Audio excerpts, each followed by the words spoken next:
was about 17, and a bunch of friends and I decided it would be fun to drop some acid and go hiking in these woods by where we lived.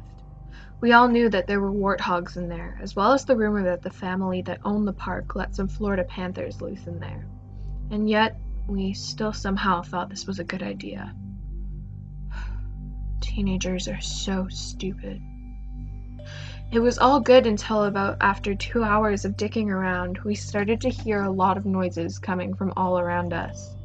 We were going back and forth about whether it was a hallucination or real when it occurred to my boyfriend at the time that it would be unlikely that we were all hallucinating the exact same thing.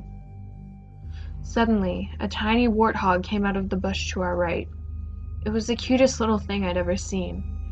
We just kind of stared at it in a daze when this girl Betsy goes over to play with it.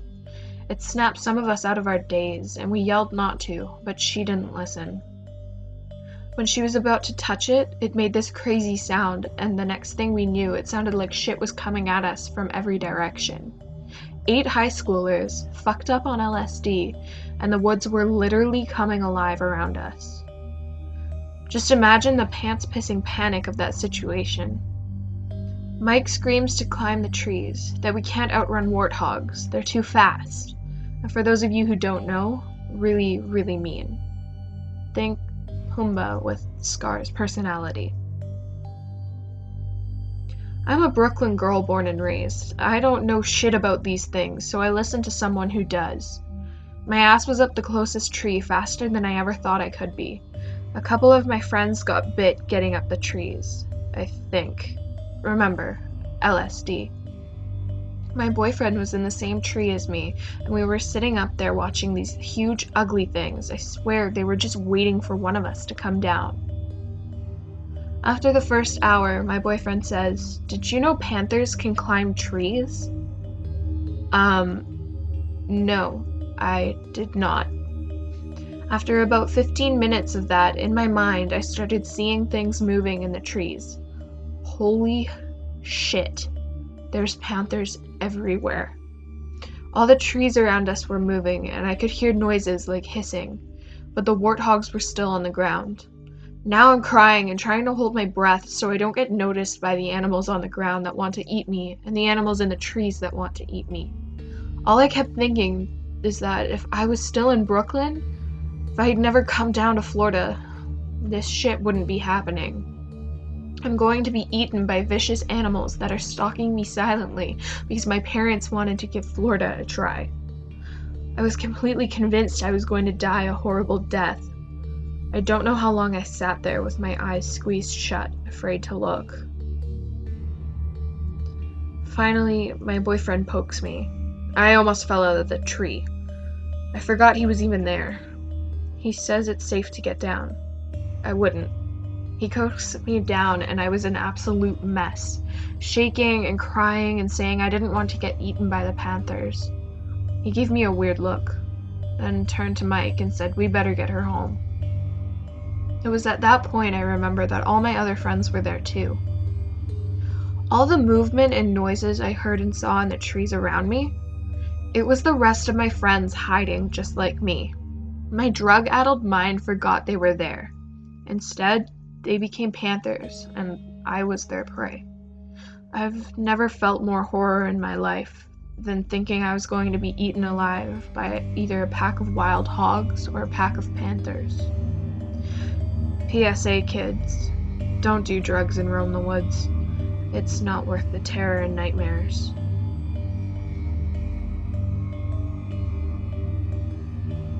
I was at a festival for the weekend once, and on the last night I did 4 gel tabs.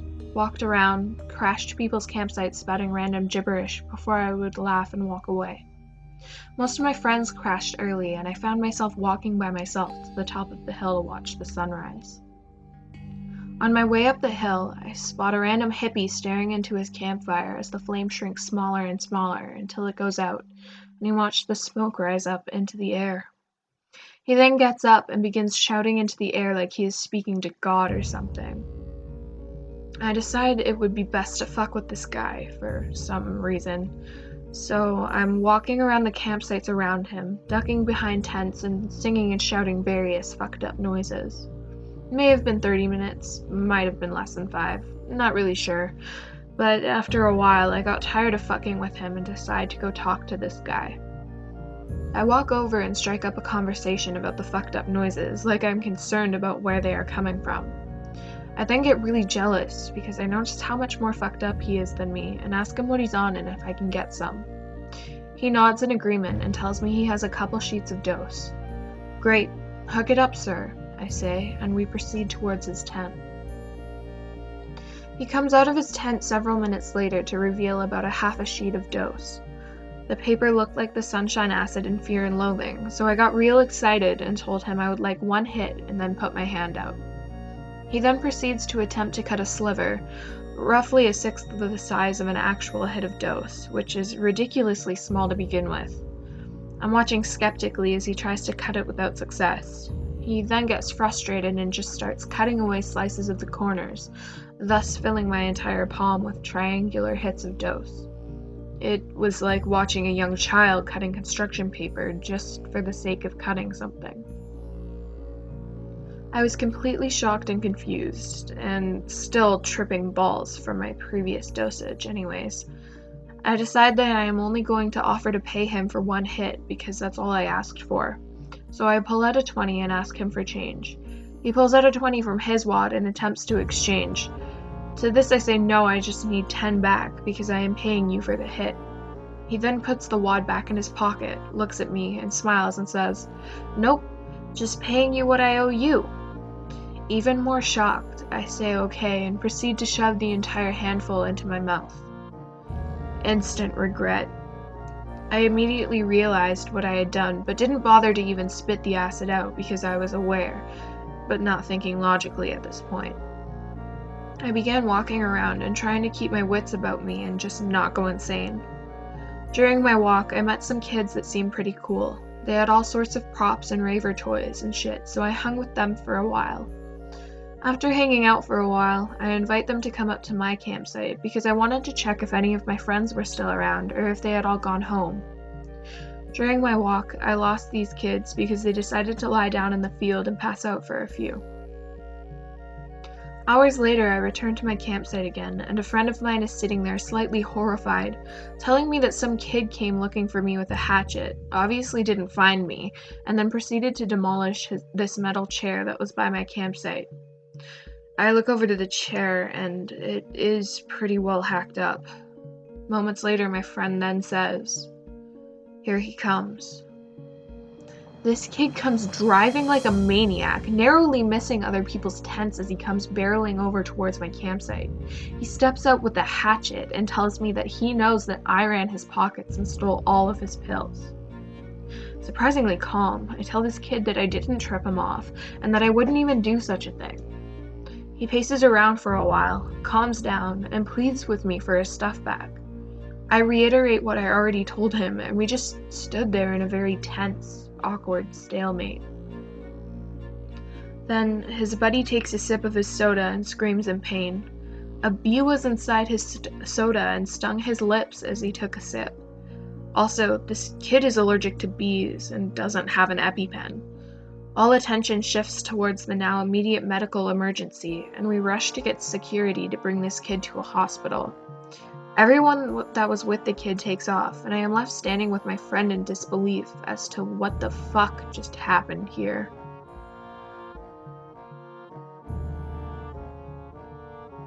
I did way too much mushrooms at a party once.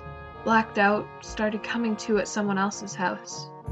The Little Mermaid was on TV, which made it even more confusing.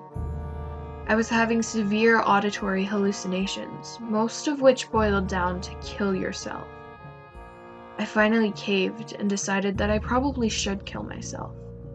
I went to the bathroom to get a razor, and when I saw myself in the mirror, I came to the realization that I was already dead. I remember thinking, right, don't need to kill myself. Already dead. Once I sobered up, I realized how fucked up that was. I was extremely close to cutting my wrists while high out of my mind.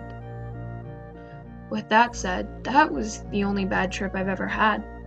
The rest have been great, and I still try to enjoy mushrooms once a year.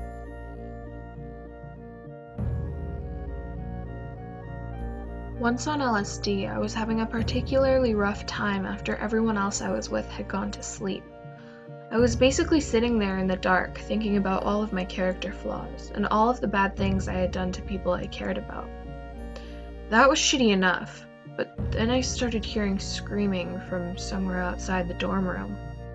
At first, I thought it was someone drunk, just making too much noise late at night, but as I paid more attention, I could hear someone screaming for help, yelling, "No! Please stop!" etc. It sounded like someone was being murdered. I started wondering if I should either go investigate or if I should call the cops. I was still tripping very hard and wondered both how much of a help I would be if I get arrested, and I was also scared shitless when my brother sat up and asked me if everything was okay. I had been rocking back and forth in the fetal position without realizing it, and no one had been screaming.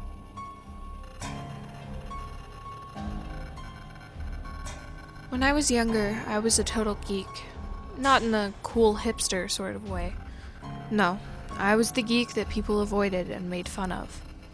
When I first entered high school, I was determined to get rid of that label. Unfortunately, that didn't happen. My attempts at being cool came across as awkward at best and creepy at worst. After the first week of school, I accepted the fact that I was just a loser and likely always would be. I should mention that my older sister was the exact opposite. She made friends easily and was always popular growing up. She was in her last year of high school when I was in my first. Anyways, she sometimes gave me rides to school. Not always, though, because she loved to sleep in and was always late, and I couldn't stand being late. One day, she was up and ready to go. On our way to school, she took a detour. I shot her a questioning glance, and she said, "Don't worry, we're just picking up a friend real quick." "As long as we aren't late," I replied. My older sister picked up a dude that had obviously been out of school for a while. He looked early to mid-20s and sorta shady, but in my young naive mind, he was awesome. He looked like a cross between a skater kid and a goth, if that makes sense. Anyways, I didn't know it at the time, but this was my sister's drug/fuck buddy. Anyways, he talked to me and acted like I wasn't lame. Right before we made it to school, my sister said she had to stop at the gas station and buy girl stuff. It would be years for me to realize she was buying condoms. While inside, the guy, who we shall call Chad for the rest of the story, asked if I wanted to come chill with him and his friends later. I was a bit confused why this guy would want to hang out with a freshman, but not wanting to ruin a chance at being cool, I quickly agreed. He told me not to tell my sister, and I agreed. Now that I'm older, it's pretty obvious that this dude was a grade A creep and likely wanted me around without my sister so he could try and sleep with me. That aside, all you really need to know right now is that later that week I went over to his house and hung out with him and 3 or 4 of his other druggy friends. His friends didn't seem interested in me until they were high, then I was hilarious to listen to. Being young, I'd never been to a party before, and I wasn't sure how to act. They kept trying to get me to drink, and I kept deflecting. After about an hour, the party sort of broke up, and all that remained was me, Chad, and another dude who we shall call Dennis. The conversation eventually got stale, and Chad asked Dennis if he had any more of the stuff. He said he did, but he wasn't giving it out for free. Chad looked irritated, but eventually they agreed on a price, and Dennis pulled out some weird peach-colored pills with a weird symbol on it. "You ever done this stuff before, kid?" Dennis asked. I could tell he didn't really like me, even when he was high, so I was determined to not give him any more reasons to hate me. Yeah, did some last week," I said. He rolled his eyes and chuckled. Obviously, he didn't believe me. "Lay off, dude," Chad said. Then he broke one pill in half and handed it to me. "Here, just put it under your tongue and let it dissolve." I hesitated. I definitely didn't want to do this, but I also didn't want to look like a loser. Chad noticed my hesitation and said, "It's not going to do anything bad. It's just going to make you feel real nice." "How long does it last?" I asked. "I can't go home high as a kite." "Not long," Chad said. "Here, hurry up, dude." Dennis scoffed. That's what happens when you party with the little kids. That made me irritated, so I quickly grabbed the pill and shoved it in my mouth. Chad laughed. Dennis looked a little surprised, but unimpressed. "This is gonna be hilarious," he said. $10 he ends up pissing himself. I'm happy to report that I didn't wet myself, but what I experienced that night was much worse. The drug tasted awful. I don't know what it was. Chad wouldn't tell me. He just said it was awesome, and that's all I needed to know. Dennis said the less I knew, the better. For the first 10 minutes, I didn't feel anything. Chad asked if I could feel anything, and when I went to say something, I noticed I could see colors in the air. I waved my hand, and I could feel the air vibrating, and trails of colors followed. Chad said something, but I wasn't listening. I couldn't stop looking at all the colors. I don't know how long I did that, but eventually Chad said he had to pee, and that's when I saw the puzzle box on the coffee table. I instantly knew why it hadn't worked before I took the drug. It wasn't that it was just a toy, it was that it could only work on a different plane of existence. It could not work with my hands or my mind. It had to be used by me in this realm. Suddenly, I could see the patterns come off the box and float in the air, and I could move them in certain positions back onto the box. That's how you unlocked it. It wasn't like the movies where you had to actually move the box pieces into different positions. The box stayed a box. The patterns simply moved when I willed them to. As I moved the patterns, I started to get a terrible feeling that I should not have done it. But it was too late. I could feel I was close to unlocking the box, and I wanted to see what I could find. Chad and Dennis were talking, but I did not care about what they were doing. I really wanted to unlock the box. Chad eventually shook me and handed me some water. He said I really needed to drink this. I told him I was almost done, and he said I could go back to unlocking the box after I finished my drink. I did it just so he would leave me alone, but I remember the water felt and tasted really good. Everything I did on this drug either felt intense and vibrant, or numb and dull. I ended up getting distracted by a drop of water in my cup. I kept watching it dance and make amazing patterns. Chad put on some music, and I got scared.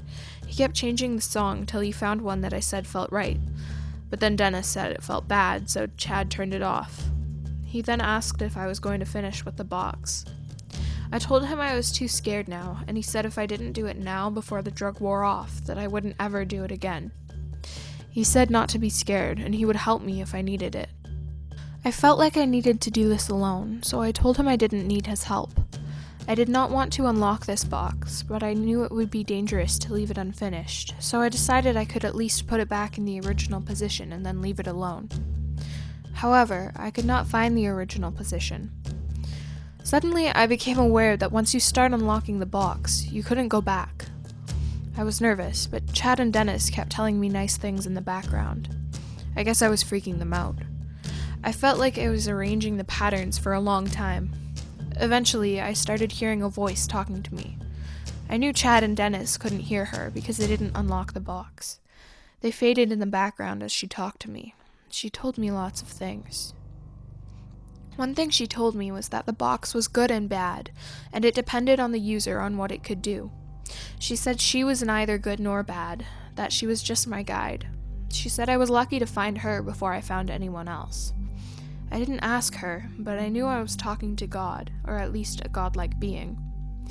I could tell she was very old, very powerful, and not at all human. Even her language was not something a human in their normal state could even begin to understand.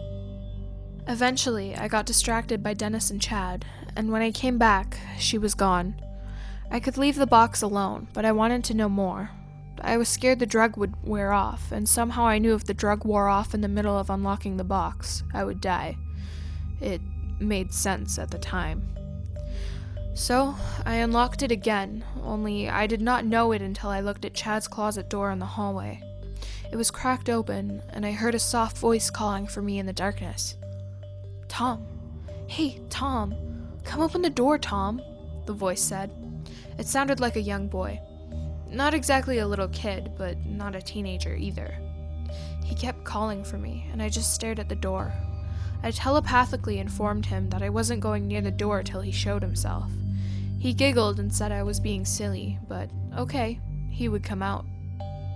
What I saw was so strange. Imagine, if you will, a stick man, because that's what this creature was. A black, solid stick man that was about 3.5 feet tall, and his stick limbs were a few inches wide. When he turned to the side, you could see his body was thin like paper. He never came completely out of the closet, just his head and arm, and sometimes a little foot would show. His entire head was a black circle, and he had no features except an even darker color mouth that was in the shape of a huge smile. "Come on, Tom, come here," he said. I had a feeling he wasn't as nice as he was acting. I told him I was scared and I didn't want to die. He proceeded to cheerfully tell me about death. What he said, I can't even fully describe. He said to me, "Death is nothing to be afraid of, if you have somewhere you plan to be in the afterlife." He asked if I believed in God. I said I wasn't sure, but probably not. He told me that was a boring way to go.